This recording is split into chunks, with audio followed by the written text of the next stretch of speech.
Assalamualaikum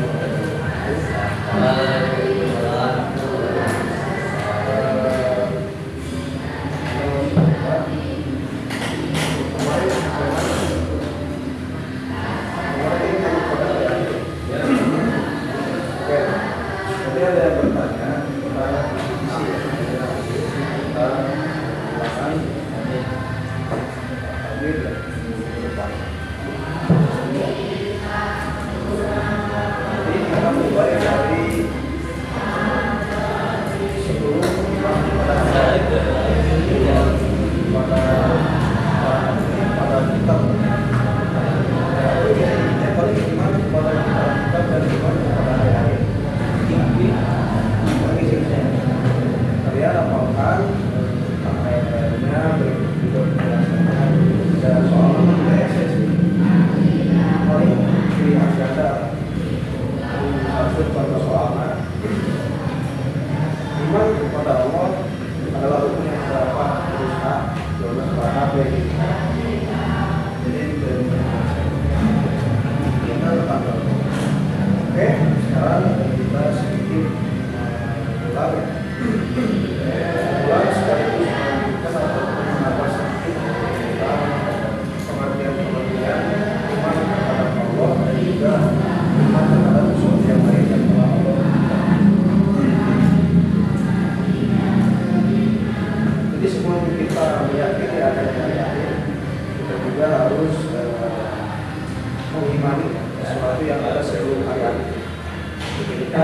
persiapan kita untuk menghadapi hari itu sudah.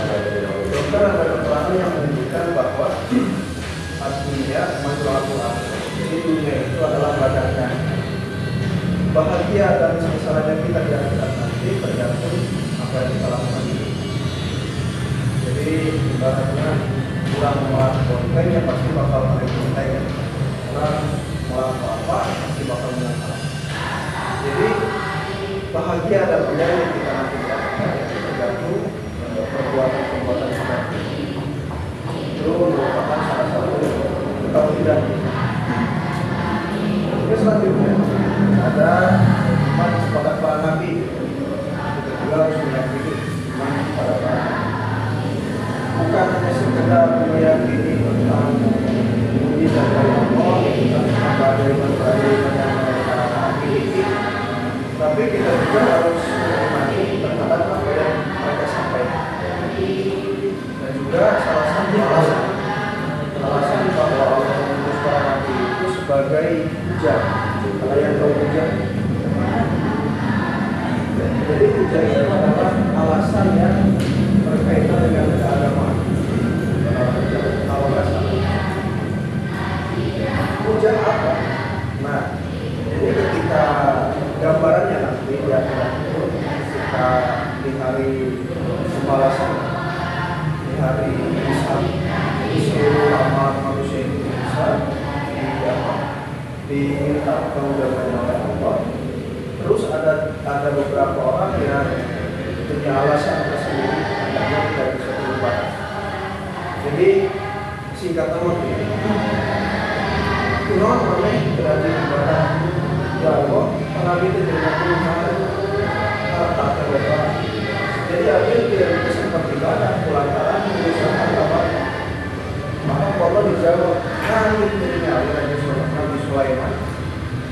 Nabi Sulaiman nanti 40 tapi tetap anjina masih bisa melaksanakan ibadah. Nah, jadi zaman ditanya ke Allah, kenapa yang tidak beribadah? Maka yang menjawab menjawab, ya Allah, kan orangnya upahnya kasih bisa. Kasih jadi karena santai yang ibadah musuh ini saya beban udang-udang, beban bobol, beban semua segalanya pada kasih. Maka kata Allah, lihat Nabi Yusuf. Nabi Yusuf itu adalah orang yang paling takwa di dunia. Ya kan? Nabi Yusuf kan itu mau soleh, kasih, lagi ibadah. Kita apa? Nah, jadi alasan Allah mengutus para nabi itu sebagai hujah bahwa hidup mereka juga sama kayak kita. Yang membedakan itu adalah kemujizannya dan kesalahan dari Allah. Itu beriman kepada para nabi dan rasul.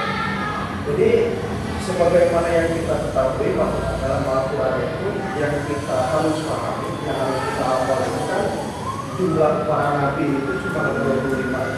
Namun sebenarnya itu hampir ratusan bahkan ribuan jumlahnya.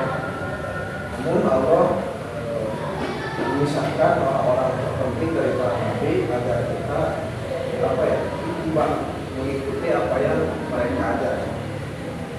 Dari 25 itu ada juga yang lebih utama, yaitu ulul azmi.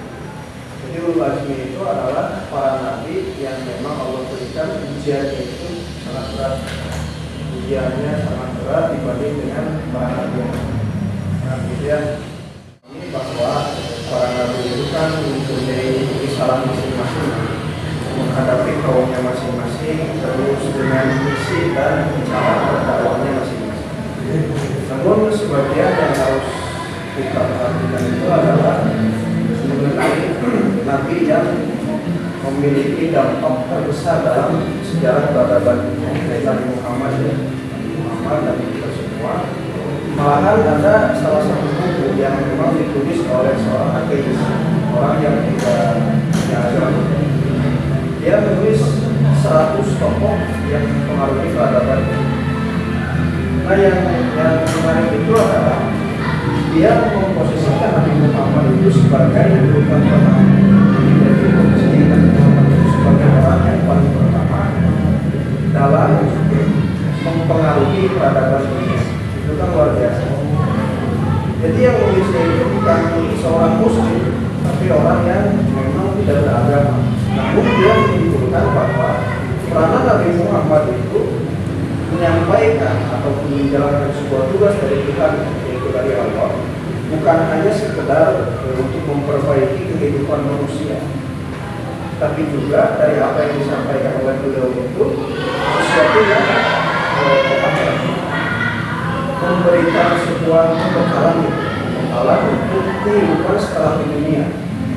Jadi Nabi Muhammad itu menyampaikan risalah yang pertama memperbaiki kebudayaan jahiliyah pada Arab di zaman dulu, kehidupan jahiliyah di zaman ini, dan juga beliau menyampaikan sebuah pesan untuk dipahami di masa yang akan datang. Dan ketika kita perhatikan nabi-nabi yang lain, mungkin mereka hanya menyampaikan tugas ataupun risalah dari Allah untuk memperbaiki kaumnya saja. Kita perhatikan kisah Nabi Nuh alaihissalam ketika Allah memerintahkan untuk membuat perahu besar. Itu tentu kan untuk melindungi kaumnya saja, dan tentu juga tidak ada pesan untuk mempersiapkan diri di masa yang akan datang. Kita lihat Nabi Nuh alaihissalam ketika menghadapi kaum Sodom, kaum yang paling parah. Itu kan hanya untuk memperbaiki kehidupan kaumnya saja. Dan memang ada untuk kita semua jadi pelajaran, cuma di dalamnya tidak terdapat pesan-pesan yang akan dipahami masa yang akan datang. Tapi kita lihat risalah Nabi Muhammad itu sungguh jelas yang beliau sampaikan 15 abad yang lalu dengan kita, jarak zamannya dengan kita, itu sungguh luar biasa. Beliau bisa memprediksi sesuatu yang akan terjadi di masa yang akan datang. Padahal kita nggak tahu kehidupan beliau itu di zaman dulu seperti apa.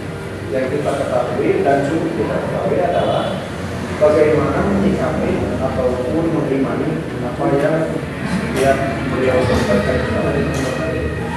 Dan salah satu tugas utama beliau itu adalah nama beliau itu terutama maka aku diutus untuk menyempurnakan apa yang dari situ sudah jelas ya bahwa Michael Hart penulis buku tadi memiliki alasan tersendiri, alasan yang memang subjektif, alasan yang bisa dilihat dari orang di luar keyakinan Islam. Tapi dia menempatkan Nabi Muhammad di urutan pertama karena alasannya itu kan beliau menyampaikan risalah bukan hanya sekedar untuk mendamaikan kehidupan manusia di dunia, tapi untuk kehidupan manusia di akhirat. Nah itu sekilas gambaran tentang iman kepada para nabi. Selanjutnya sebetulnya masih banyak bahasan